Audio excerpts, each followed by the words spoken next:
Hello students, welcome to the EPG Pathshala. I am Dr. Rashmi Sharma, Head of the Department OB&HR, Lal Bahadur Shastri Institute of Management, Delhi. Today we will learn the module Performance Appraisal of the New Workforce. This module is from the paper Contemporary Issues in HRM and Future Trends. The learning outcomes of this module would be Introduction to the Performance Appraisal process, Performance Appraisal for the New Workforce, Problems that are associated with the Performance Appraisal of the New Workforce.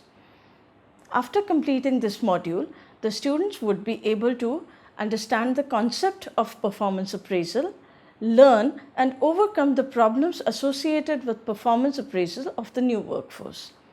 This module focuses on the concept of performance appraisal for new workforce in the organization. It first looks at what performance appraisal means and what are the various methods in which it is carried out in the organization.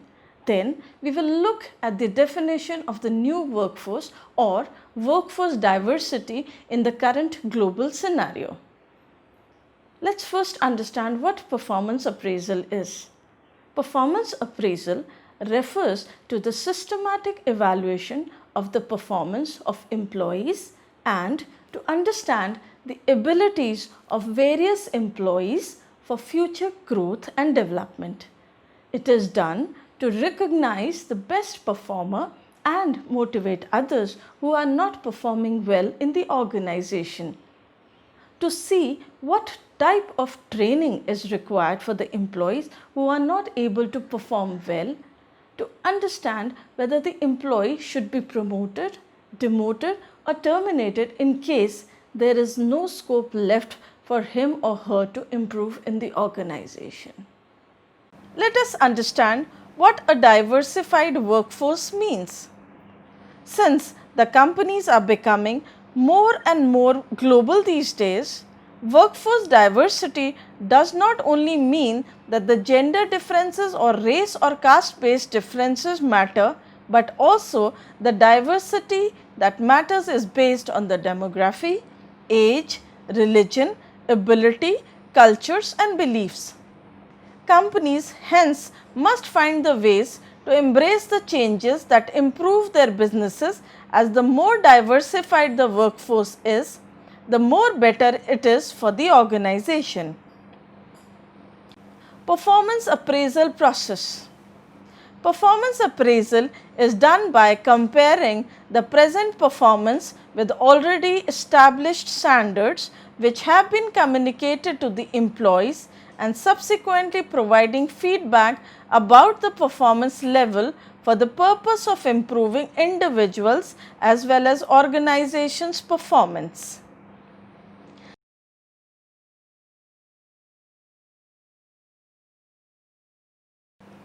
Techniques of performance appraisal. First is rating scale.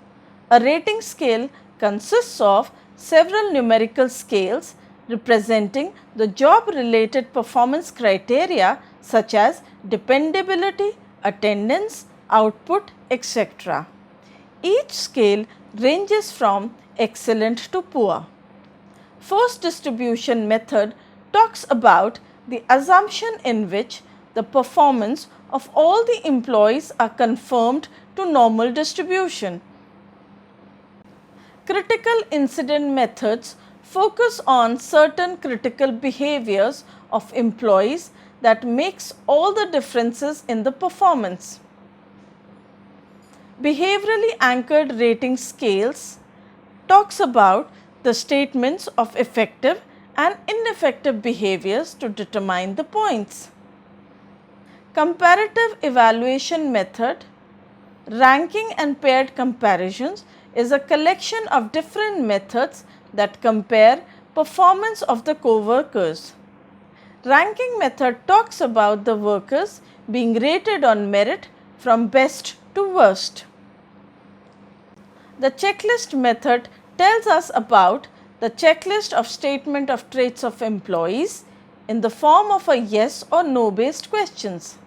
Here, the rater only reports or checks but the actual evaluation is done by the HR department.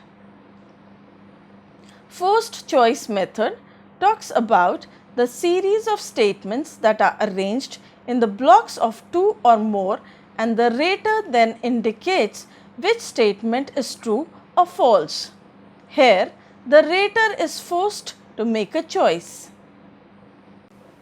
Field review method is an appraisal done by someone outside the employee's own department, usually from corporate or the HR department.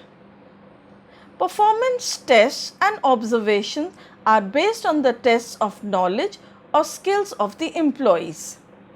An essay method talks about the rater who writes down the employee's description in detail within a number of broad categories. It is extremely useful in filling the information gaps about the employees that often occur in a better structured checklist. Cost accounting method tells us that the performance is evaluated from the monetary return yields to the organization. Management by objectives means the objectives and performance which is rated against the achievement of objectives stated by the management.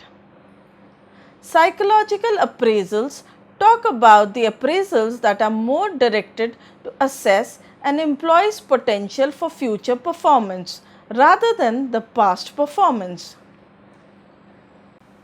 Assessment centers were developed in the US and UK in 1943. It is a central location where managers come together to participate in job-related exercises evaluated by trained observers. It is much more focused on the observation of behaviors across. The 360-degree feedback is a systematic collection of performance data on an individual or group derived from supervisors, subordinates, team members, peers, self, and anyone who is connected with the employees and can provide relevant information, a series of work samples.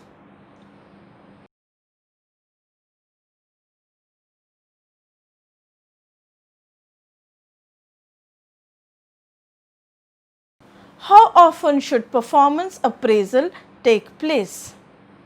Performance appraisal should be done at a specific period like annually or half yearly or quarterly or maybe regularly. It depends upon the nature and size of the organization. Managers may decide the period of performance appraisal of their employees.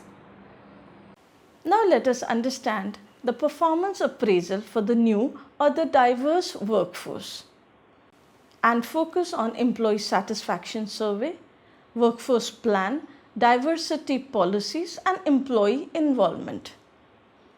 What exactly is an employee satisfaction survey? It looks at a customized employee satisfaction survey which can accomplish the assessment of employees effectively.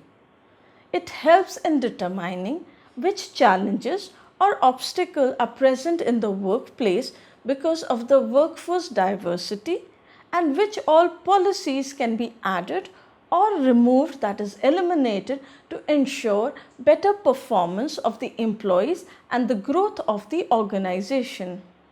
A workforce plan can be created in the organization to assess the performance appraisal for the employees. A report can be made based on the survey that was done in the organization. A comprehensive report can then be used for the key decision making process.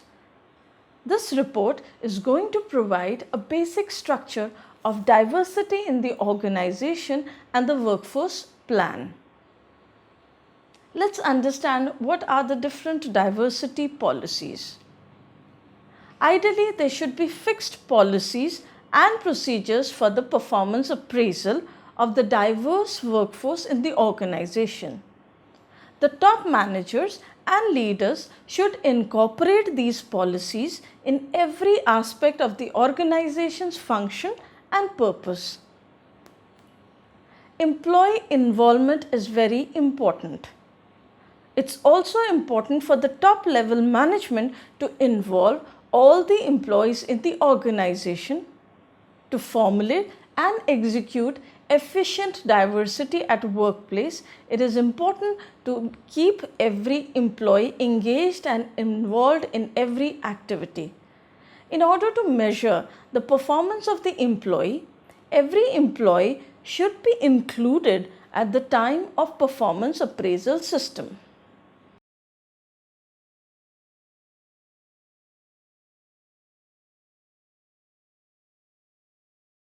Now let us understand what are the problems that are associated with the performance appraisal. It is not global by nature.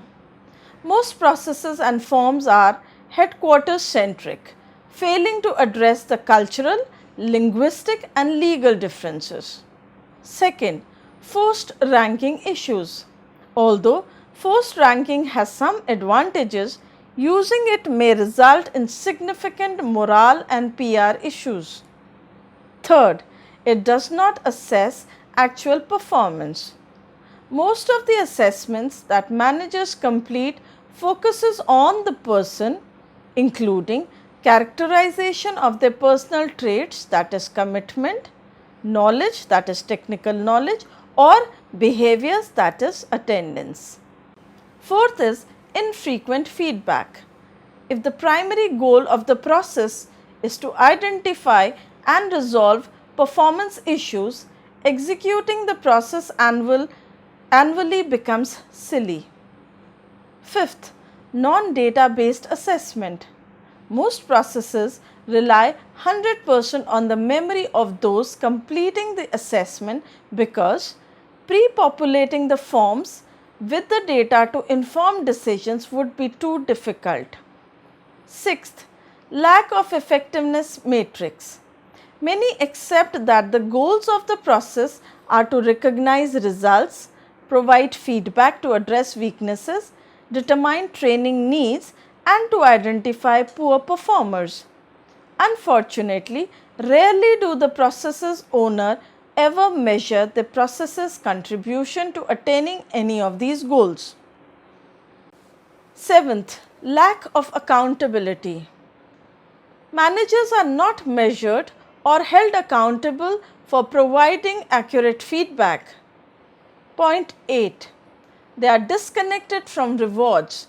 In too many organizations, getting a merit raise, bonus or promotion is completely disconnected from an employee's performance appraisal score. Ninth, no integration. The process is not fully integrated with compensation, performance management, development or staffing, that is internal movement. 10. Assessments are kept secret. Although a salesperson's performance ranking may be posted on a wall, performance appraisals are often kept as a secret. 11th, it doesn't address diversity. All too often, the same appraisal form is applied to a large but not homogeneous group of employees. 12. The process does not flex with the business. Rarely does any portion of the appraisal process flex to address the changing business objectives. 13. Corporate cultural issues. Subjective appraisal can restrict the cultural change in the organizations. In some organizations, there are cultural norms and values that influence the performance appraisals. 14. Managers don't know the employees. Managers of large and global organizations as well as newly hired and transferred in managers may be forced to do appraisals on employee they barely know. Point 15. Managers don't own it. Managers often feel that they don't own the process, so they invest very little in it and proceed to blame HR for everything. 16. High anxiety.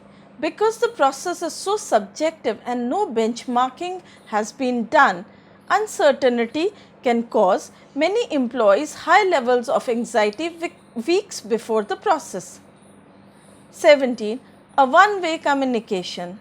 Some managers simply give the employees the form to quickly sign and they don't even solicit feedback. Many employees are intimidated by managers and the process, and as a result, they say nothing during or after the appraisal. 18 refers to self-assessment, which is not possible. If an ambitious employee wanted to self-assess their performance midstream in order to improve, most processes do not provide an access to the instrument. 19. It's a one-way process. In most cases, employees also have no input into the factors that they are assessed on, how often they are assessed, and what type of feedback they can receive. 20. It's a time-consuming process. Most of the forms are incredibly long and time-consuming, and as a result, some managers routinely recycle the last year's evaluation. Companies that use one-size-fits-all HR practice are not able to attain the growth in the market, as different individuals should be treated differently. With the new and diverse workforce in the organization, because of the global culture that is entering, the one-size-fits-all is preventing the organizations from attracting, retaining, and leveraging the top talent. Thank you.